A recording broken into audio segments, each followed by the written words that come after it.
NEET प्रश्नफाঁস कांडे बड़ घोषणा प्रधानमंत्री मोदी फास्ट ट्रैक आदालत गठনের সিদ্ধান্ত दिल्ली राजपथ उत्ताल नीट परीक्षार प्रश्नपत्र फाঁসে प्रतिबादे जंतर मंतरे चलছে ধারাবাহিক বিক্ষোভ লাদাখের পরিবেশ কর্মী সোনম ওয়াংচুক জুনের শেষ থেকে नीट পেপার লিক ও শিক্ষা সংস্কারের দাবিতে অনশন চালিয়ে যাচ্ছেন তার ওজন অনেক কমেছে দিল্লি হাইকোর্টের নির্দেশে তাকে সফদরজং হাসপাতাল থেকে মেদান্তায় স্থানান্তর করা হয়েছে বিক্ষোভকারীদের প্রধান দাবি কেন্দ্রীয় শিক্ষামন্ত্রী ধর্মেন্দ্র প্রধানের পদত্যাগ সোমবার সংসদ অভিযানের সময় পুলিশ লাঠিচার্জ জলকামান ও কাঁদানে গ্যাস ব্যবহার করে বিক্ষোভকারীদের অভিযোগ শান্তিপূর্ণ মিছিলে পুলিশ অতিরিক্ত বল প্রয়োগ করেছে লাঠিচার্জ করা হয়েছে মহিলা ও শিশুদের উপরও কিছু বিক্ষোভকারী দাবি করেছেন লাঠিতে পেরেক লাগানো ছিল এছাড়া সাদা পোশাকে কিছু পুলিশকর্মী রাস্তায় নেমে লাঠিচার্জে অংশ নিয়েছেন বলেও অভিযোগ উঠেছে অনেকে আহত হয়েছেন মঙ্গলবার রাহুল গান্ধী প্রিয়াঙ্কা গান্ধী অখিলেশ যাদব সহ বিরোধী নেতারা প্রধানমন্ত্রীর বাসভবনের কাছে ধর্নায় বসেন পরে পুলিশ তাদের আটক করে রাতে ছেড়ে দেয় বৃহস্পতিবার প্রধানমন্ত্রী মোদি ঘোষণা করেছেন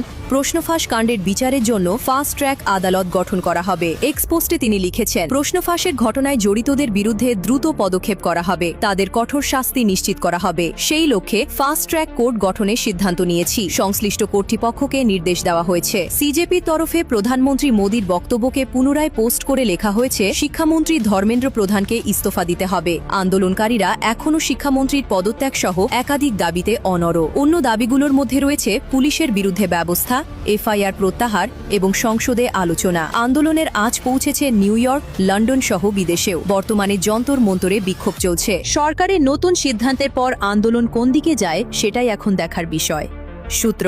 আনন্দবাজার পত্রিকা এই পোস্টটি আনন্দবাজার পত্রিকা সহ বিভিন্ন সংবাদ মাধ্যমের প্রকাশিত খবরের ভিত্তিতে শেয়ার করা হয়েছে এখানে উল্লেখিত সব অভিযোগ আদালতে বিচারাধীন আমি কোনো ব্যক্তি পুলিশ বা সরকারের বিরুদ্ধে ব্যক্তিগত আক্রমণ করছি না শুধুমাত্র জনস্বার্থে তথ্য প্রচার করা হয়েছে যে কোনো তথ্যের সত্যতা যাচাই করে নেওয়ার অনুরোধ রইল ধন্যবাদ